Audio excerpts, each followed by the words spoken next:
Jananim Sharadam Devim Ramakrishnam Jagadgurum Padapadme Tayo Shritva Pranamami Muhurmuhu.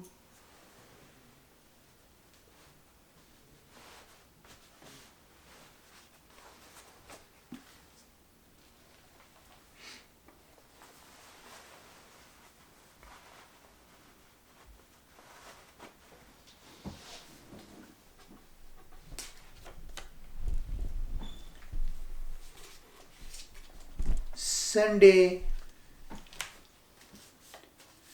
December 16th, 1883. Sri Ramakrishna was seated with M on the semicircular porch of his room at about 10 o'clock in the morning.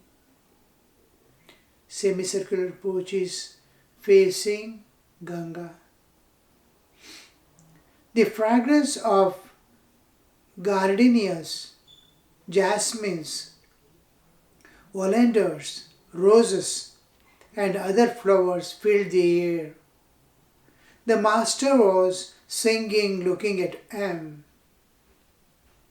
Thou must save me, sweetest mother, unto thee I come for refuge. Helpless as a bird imprisoned in a cage, I have done unnumbered wrongs, and aimlessly I roam about. Misled by Maya's spell, bereft of wisdom's light, comfortless as mother cow whose calf has wandered far away. Master is singing,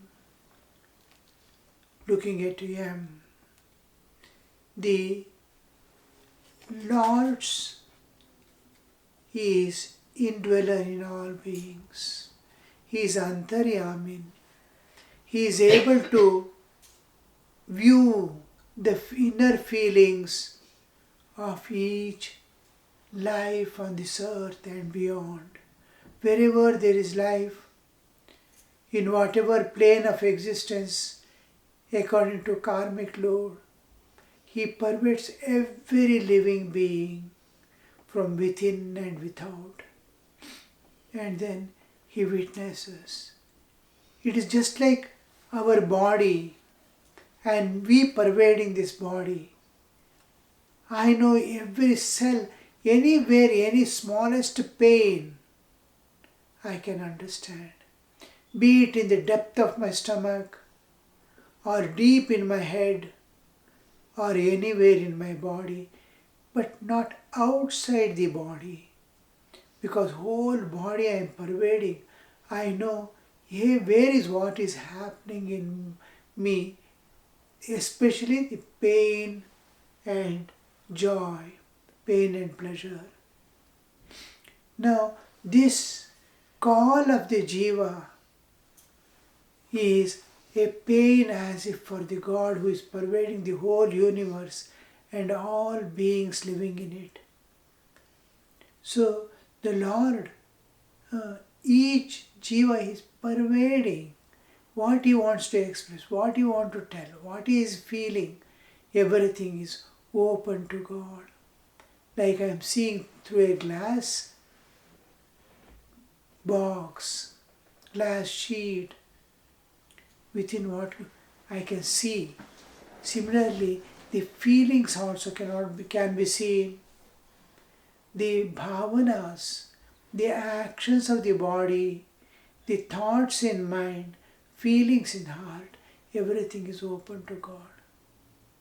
Now, God has come down to redeem the world, and He has to set the example, give the message, transform the world, or at least the seed of transformation He has to plant and go. And for that, He is talking to him. How the soul gets lost in this world, moves about aimlessly here, there, without finding a way, because every jiva is seeking I must be happy, I must be peaceful, I must have total freedom. These three, every jiva is striving, but he never finds in the external world. Till he transcends this nature and go beyond. Wherever he is there within nature, within time and space bound this universe, he will have no rest. Because this universe is a constantly changing flux. Non-stop it is changing. From birth, from conception, from mother's womb, every man, every being is constantly changing. Up to death, it increases, grows fully, starts declining, and goes back to the cause. We see an apple coming up, growing to its fullness, again disappearing. So the cycle continues unendingly. This we see happening clearly in our life. So Sri Ramakrishna, every jiva, every human feels this great loss within. He feels the happening in the heart of every jiva. Where will I rest? Where will I get unending joy, unending peace? Where will I get that place where I can rest forever? So there Sri Ramakrishna is expressing, "Oh, thou must save me, sweetest mother, because no one will care for you in this world except mother. All will forget. Friends will go away, relatives will go away, even the father becomes unconcerned. Mother, because of the child was a part, inseparable part of our bodily existence. She feels the pain and she understands this status and the state of the child. So the easiest approach to God is to take him as mother, and God has no limitations. He responds to the jiva as he approaches. If you go to God as mother, he is conscious entity. He responds as mother. If I go as father, he responds as father. If I go as friend, he responds as friend. All this, any relationship you can build up, in any aspect you can see, you can independently see in your own dreamful world, I want my God to be like this, and he manifests in that way. So he has no limitations. We all have limitations because we are in the realm of time and space bound universe. He is beyond. In him the universes appear and disappear. So he is not limited by anything, neither time nor space, nor by power, nor his presence. He is omnipotent, omniscient. He is all-knowing, all-capable. So he can manifest anywhere, at any time, in any, as the devotee wants. So here it is taking, mother, my sweetest mother.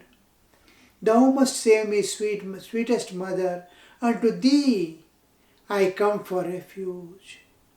Because man runs from one place to another, from one person to other, holds on to some people as mine, but if I never finds a little enjoyments and pleasures he may find, it looks as if I have got a permanent refuge.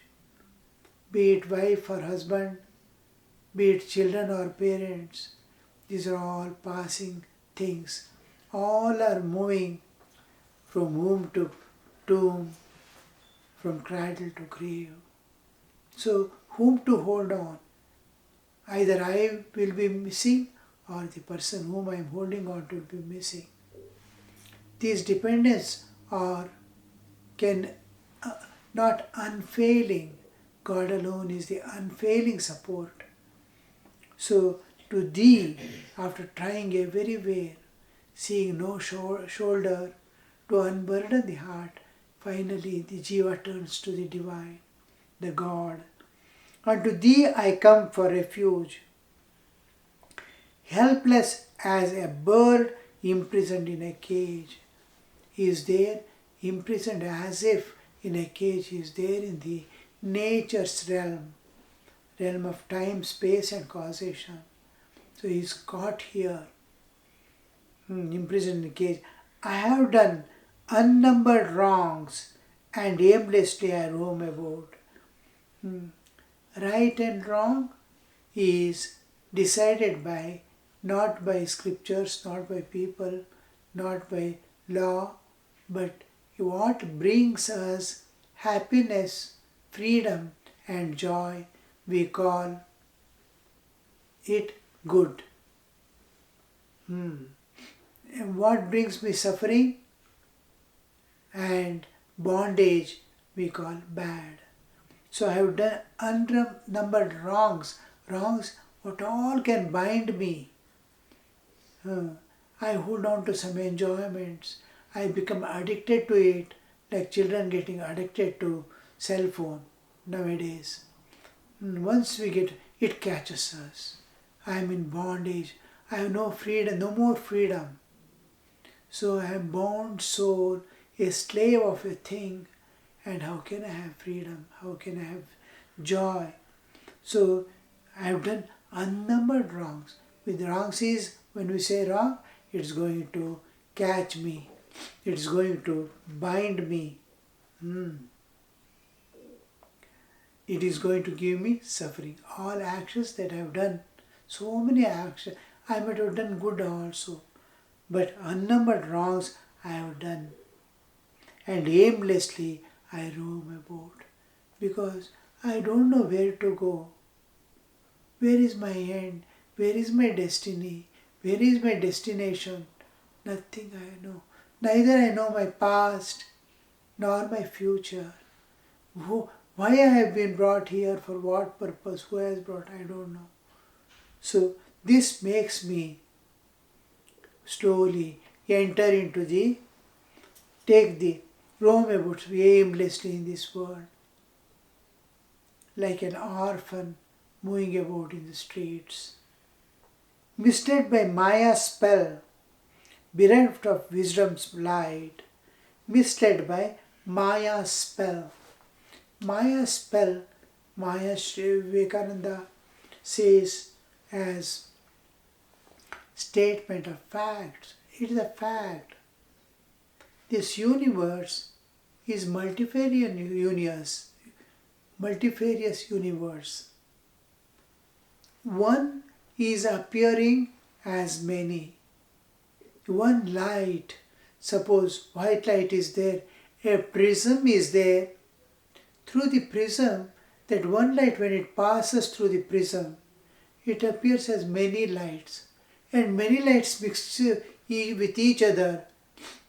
And varieties of shades you will see in this world. One is appearing as many. Like that, one Chaitanya, one Chit Shakti is appearing as many objects in this world. And now you see, one is appearing as many. This, what converts one appear, one God, one reality, appear as this universe. Exactly like what one mind has become the dream world and dream universe. One God through the Maya has presented himself to be. Maya is the power which can convert one appear into many, like prism. It can convert one light into many. One white light.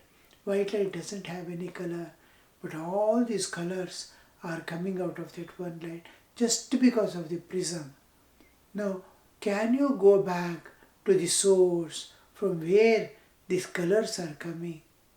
then you see a vast thing, a miraculous thing happening.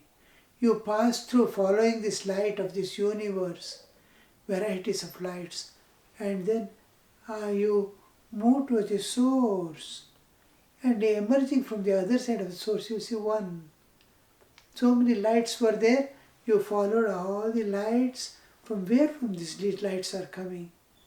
You saw a prism. You went through the prism to the other side. There is only one white light. No government. Oh, this power, this thing is making this mischief of making one appear as many. So that is called Maya. So Maya is that thing which is converting one God appear as this multifarious universe, just like one mind has become the dream world, the entire dream world. So here we see that Maya has made me to have this duality, mine, yours, good, bad, right, wrong, all these, and pleasures and pain. I am running after the pleasures. All this is happening because of that one appearing as many. Maya. The Maya spell has made me to see this way. So here we see, I aimlessly roam about, misled by the Maya spell. I am seeing duality where there is no duality. Only one God is there. We begin going back by seeing Bhakta Bhagavan and Bhagavata as one. How the universe develops in the same way, God also manifests as the Bhagavata, a play, divine play going on, and in which we are all there as the Bhaktas. Bhakta, Bhagavan and Bhagavata, they are one. The Lord, His Leela and His devotees are one always. This oneness we are holding on to. I want to be a devotee of God so that I am one with God and I see one everywhere again. I am going back to source by holding on to Bhakta, Bhagavan and Bhagavata one. So this wisdom I don't have. Bereft of the wisdom of light, I am not able to enlightened mind, enlightened intellect, enlightened body, and enlightened senses. Nothing I have. I am lacking wisdom. Because of which now we can see from the various layers that covers my soul, there is innermost is the intellect. After the intellect there is mind. After the mind there are senses. After the senses there are energies. After that energies it is called prana. And after the energy there is bodily existence, physical bodily existence. The one by one leaving, we enter into deeper and deeper sleep. Turning in, one by one crossing over, we go deeper and deeper into this one. The turning takes place through the wisdom. Oh, what I am searching for is not there in this world. I have to turn inward and take the inward journey. Now, I have to divinize everything. The divinization is the purification by which I can go inward. I want a pure divine body to penetrate. I need a pure mind. I need a pure intellect. I need pure senses. All these layers must be purified. What is this pure intellect? If we come from the scholastic existence, Chaitanic existence of mind, you'll first come across the mind, intellect, buddhi. Buddhi is the first layer covering the self. This layer, when the intellect, buddhi becomes enlightened intellect. Enlightened intellect, how could it be? It constantly is able to trying or able to penetrate into things and recognize the divinity within. That is the intellect enlightened. It uses reasoning, it uses logic, it find out what is inner surface, inner content of these varieties, multifarious world. What is common thing? All this. What has manifested as this multifarious thing? He tries to penetrate and find out. This is the intellect trying to see the divine everywhere. Then comes the mind. Mind is always under the sway of vasanas. And mind is one which grasps all external information that comes through the senses. So when mind is divinized, it sees entirely different. It is not under the sway of vasanas anymore. What all it grasps through the senses, he is able to differentiate and absorb. His senses is whatever it brings. Now mind is under vasana. It is under the sway of vasana. I see an object of enjoyment. The senses bring the information. There the object of enjoyment is there. There is a sweet meat. I feel like eating it. This vasana is holding on the mind. It generates raga dvesha. Senses are bringing, my enemy comes, immediately I get raged. A friend, my person whom I like most has come. How the mind, it changes its nature. When I see an enemy, how it, all these raga, dvesha attachments and aversions, likes and dislikes are produced by the vasanas that are behind the mind. And then senses are bringing and I am expressing through my vasanas, through my mind. Now, if mind is divinized, this differentiation dissolves. Now, whatever the mind in senses are bringing, it is able to spiritualize, it is able to divinize everything and take. Suffering comes, he looks at the Ishtadevata. Joys come, he looks at the Ishtadevata. What is this? What is this? Why this? And he raises beyond attachments and aversions, like equanimity. Slowly he grows beyond to see everything is a passing event, passing dream, not to be worried about. I have a purpose in my life. All these things make the vasanas to not to express when the senses are giving the information of the things happening outside. So this is divinized mind which dissolves the right and wrong, good and bad, and then the what is beneficial, not beneficial, favorable, unfavorable, all these differences, it dissolves by seeing one divine. Objective divinity it sees.